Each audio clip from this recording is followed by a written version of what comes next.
Naik motor butut ke acara reuni, kamu nggak malu di? Kalimat itu menusuk telinga Ardi seperti duri yang ditancapkan dalam-dalam.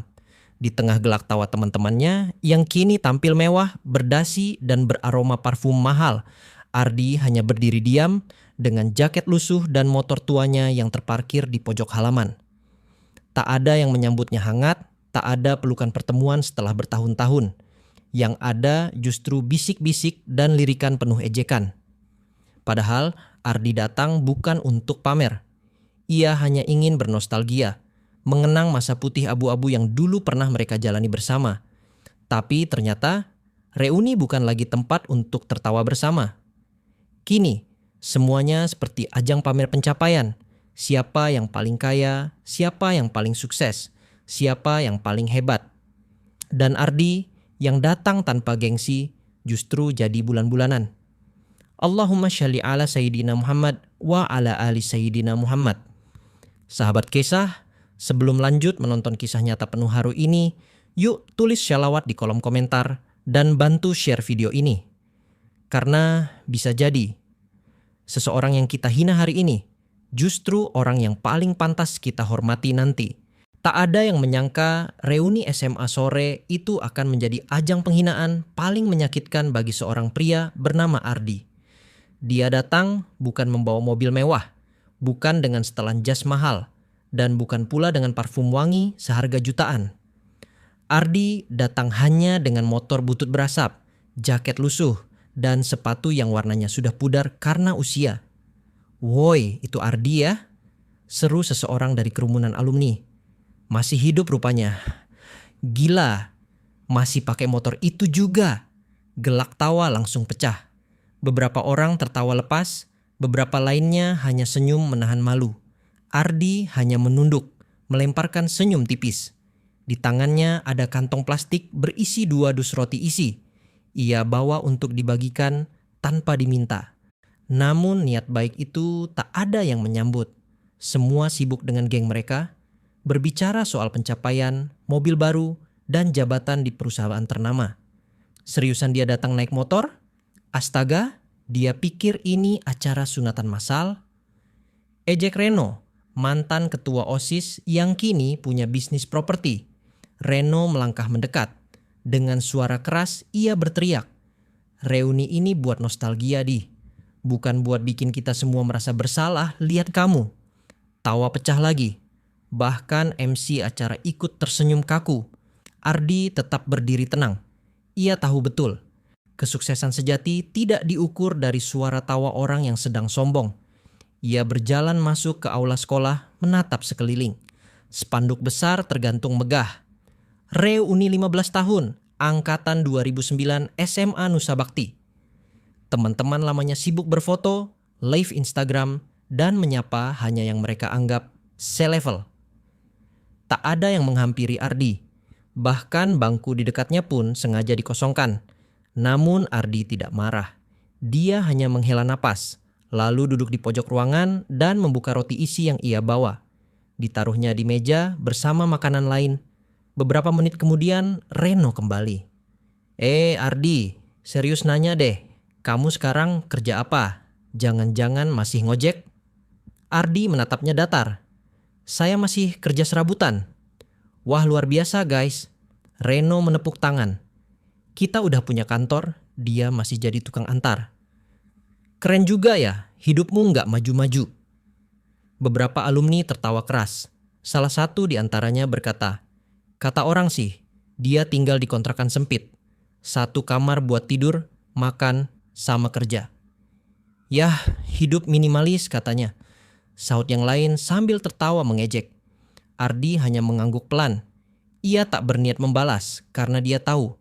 Mereka tertawa bukan karena benar, tapi karena belum tahu. Dari kejauhan, seorang wanita memperhatikan semuanya. Ia adalah Dinda, teman lama Ardi yang dulu sangat dekat dengannya. Dinda tidak tertawa. Matanya justru penuh iba. Bukan karena Ardi menyedihkan, tapi karena teman-temannya justru terlalu dangkal menilai manusia. Ia bangkit dari kursinya dan berjalan pelan mendekati Ardi. Tapi sebelum sampai, MC sudah memanggil semua alumni untuk sesi dokumentasi utama. Sesi foto bersama dimulai. Semua alumni berkerumun di tengah aula, tersenyum lebar, bergaya dengan percaya diri. Tapi Ardi memilih berdiri di ujung, hampir tak terlihat dalam bingkai kamera. Usai foto, Dinda akhirnya berhasil mendekati Ardi. Ia menyodorkan tangan dan tersenyum hangat. "Kamu masih ingat aku?" Ardi menatap wajahnya sebentar, lalu tersenyum kecil. "Dinda, tentu. Teman sebangku 3 tahun. Masih kayak dulu ya?" Ujar Dinda pelan. Tenang, kalem, dan diem kalau disakitin. Ardi tertawa kecil. "Aku pikir kamu bakal ikut-ikutan tadi. Kalau kamu tahu siapa aku sekarang, kamu pasti ngerti kenapa aku malah malu lihat perlakuan mereka," jawab Dinda. Ardi mengangguk. "Kamu kerja di mana sekarang?" "Aku jadi konsultan HRD, tapi sekarang lagi bantuin yayasan sosial juga," jawab Dinda. Sambil sesekali menulis. Mereka duduk berdua di bangku panjang dekat jendela aula. Angin sore menyapa lembut dari sela kisi-kisi kayu. "Ardi, kamu baik-baik aja?" tanya Dinda tiba-tiba. Ardi menoleh dan menatap matanya. "Secara batin, iya. Tapi kalau soal harga diri, ya, kamu tahu sendiri tadi."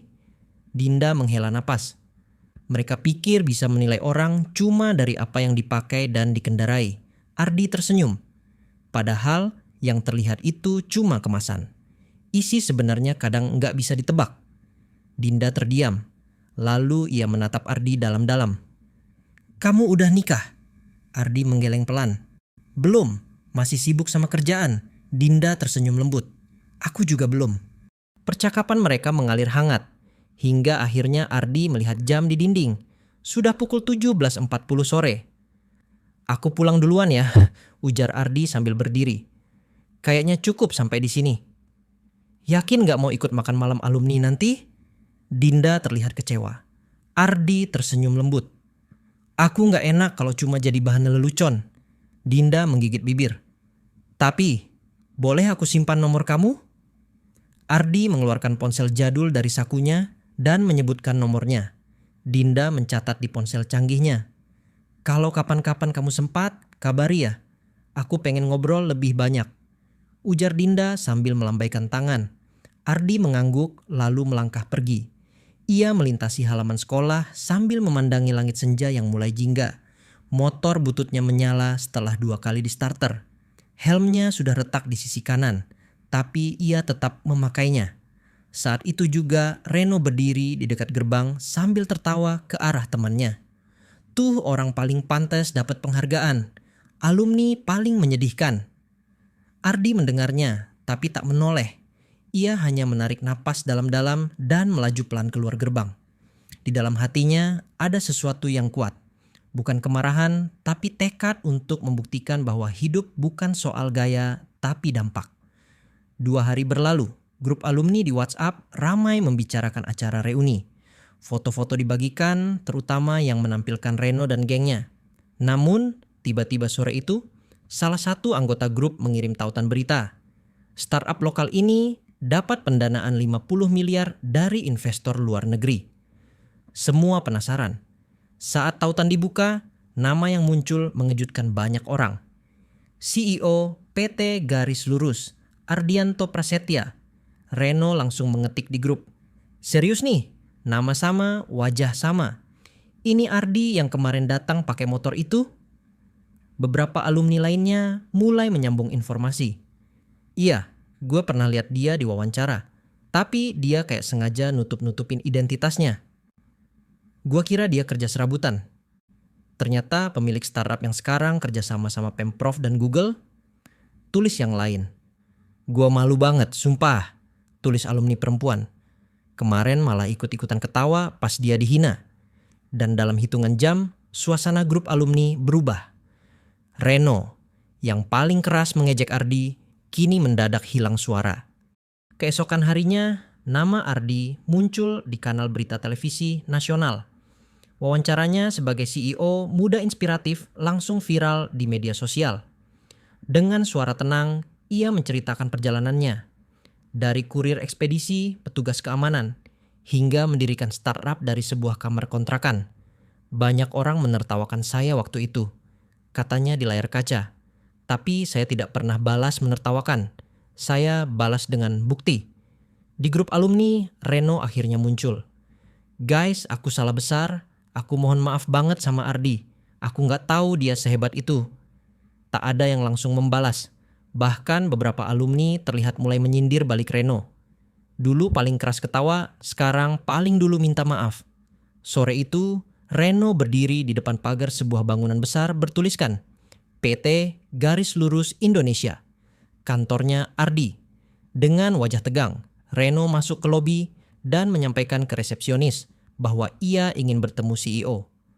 Tak disangka, permintaannya disetujui. Ardi keluar dari ruangannya mengenakan kemeja putih sederhana. Senyum tenang masih sama seperti saat reuni kemarin. Reno langsung berdiri dan menunduk dalam. Ardi, gue minta maaf. Gue kebangetan waktu itu. Boleh nggak kita mulai lagi dari nol? Ardi tersenyum. Mulai dari nol boleh, asal jangan ulangi yang lama. Reno mengangguk cepat. Gue juga beneran kagum sama perjuangan lo. Terima kasih, jawab Ardi. Tapi jangan kagumi saya karena sudah sukses. Kagumi diri lo sendiri kalau bisa berubah jadi lebih baik. Reno terdiam. Kata-kata itu lebih tajam daripada hinaan yang dulu ia lontarkan. Sementara itu, Dinda mengirim pesan ke Ardi malam itu. Gue nggak nyangka lo ternyata CEO dari perusahaan yang gue pelajari materinya minggu lalu. Ardi menjawab dengan ramah. Kadang kita harus menunggu waktu yang tepat untuk menjelaskan siapa diri kita. Mereka bertemu lagi beberapa hari kemudian di sebuah kedai kecil di sudut kota. Tanpa kamera, tanpa media, tanpa gengsi. Dinda memesan teh hangat, Ardi kopi hitam. Mereka ngobrol tentang hal-hal yang tidak pernah sempat dibicarakan dulu. Aku selalu tahu kamu punya sesuatu yang besar dalam diri kamu, ucap Dinda.